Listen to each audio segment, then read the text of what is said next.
നമസ്കാരം, എല്ലാവർക്കും ശക്തി കുടുംബത്തിലേക്ക് സ്വാഗതം. എൻ്റെ നമ്പർ 8848296441. കഴിഞ്ഞ ദിവസത്തെ വീഡിയോയിൽ കുറച്ച് പേർ എനിക്കൊരു മെസ്സേജ് ചെയ്തിരുന്നു. അവർക്ക് പ്ലാൻ സൈസ് കൃത്യം അറിയാൻ പറ്റിയില്ല എന്ന് പറഞ്ഞ്. അപ്പോൾ നമുക്ക് ഓരോ പ്ലാന്റും എടുത്ത് നോക്കാം.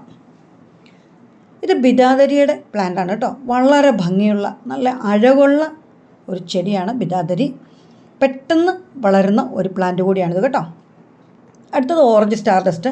ഇതെല്ലാം തന്നെ നിങ്ങൾ പോട്ട് മാറ്റി കൊടുത്താൽ പെട്ടെന്ന് ബേബി പ്ലാന്റും വരുന്ന ആ ഒരു പ്രായത്തിലേക്ക് വളർച്ചയിലേക്ക് എത്തിയിട്ടുള്ളതാണ്.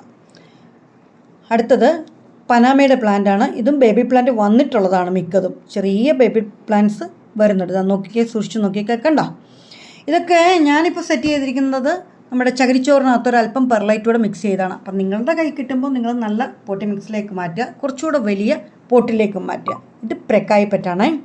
ഇപ്രാവശ്യം വന്നതിലെ ഏറ്റവും വലിയ പ്ലാന്റ് എന്ന് പറയുന്നത് നമ്മുടെ രാജാവാണ്, സോമ്പറ്റാണ്. അത് ഈ പറഞ്ഞ പോലെ തന്നെ പോട്ട് മാറ്റി കൊടുക്കണം നിർബന്ധമായും. ചെറിയ പോട്ടിലാണ് ഇതെല്ലാം ഇരിക്കുന്നുണ്ടോ. കുറച്ചുകൂടെ ഇതിനടുത്ത സ്റ്റേജിലേക്കുള്ള പോട്ട് മാറ്റുക, പോട്ടിലേക്ക് ഇതിനെ സെറ്റ് ചെയ്യുക, പോട്ടി മിക്സ് നല്ലതാക്കുക.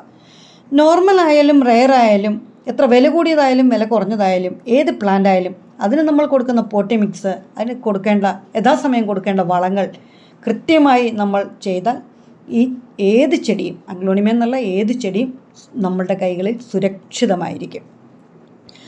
അതാത് ചെടികൾക്ക് ഓരോ ചെടികൾക്കും ഓരോരോ പ്രത്യേകതകളുണ്ട്. ഇപ്പോൾ അഗ്ലോണിമയുടെ ഭംഗിയായിരിക്കില്ല മറ്റൊരു ചെടിക്ക്.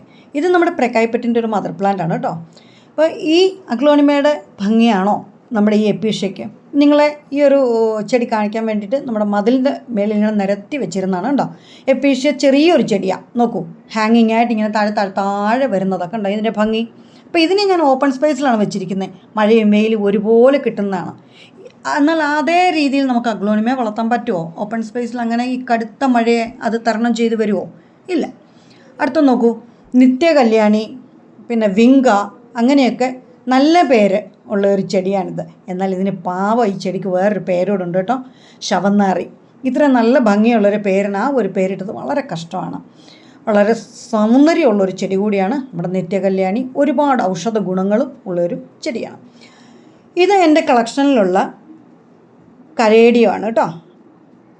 ഇത് 1-2 ഉള്ളൂ, ജസ്റ്റ് നിങ്ങളെയൊന്ന് കാണിക്കാൻ വേണ്ടിയാണ്. ഇതിനും അത്യാവശ്യം നല്ല നീർവാഴ്ചയുള്ള പോട്ടി മിക്സാണ് വേണ്ടത്. വെള്ളം ഒരുപാട് കൂടാൻ പാടില്ല, എന്നാൽ വെള്ളം അത്യാവശ്യമാണ്. അങ്ങനെയുള്ളൊരു പ്ലാന്റാണ്.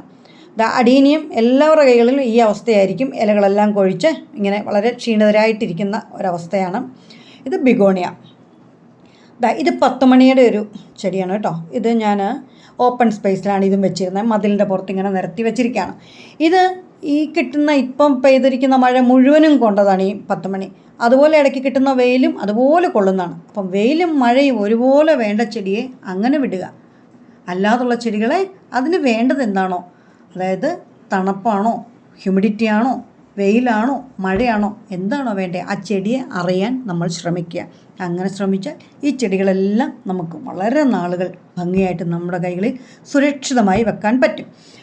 ഈ പറഞ്ഞ കാര്യങ്ങളെല്ലാം ശ്രദ്ധിച്ചുകൊണ്ട് ലൈക്ക് ചെയ്യാനും ഷെയർ ചെയ്യാനും സബ്സ്ക്രൈബ് ചെയ്യാനും കമൻറ്റ് ചെയ്യാനും മറക്കരുത് എന്ന ഓർമ്മപ്പെടുത്തലോടെ ഹൃദയം നിറഞ്ഞ നന്ദി പറഞ്ഞ് അടുത്ത ദിവസം വീണ്ടും കാണാമെന്ന പ്രത്യാശയോടെ താങ്ക് യു. ബൈ.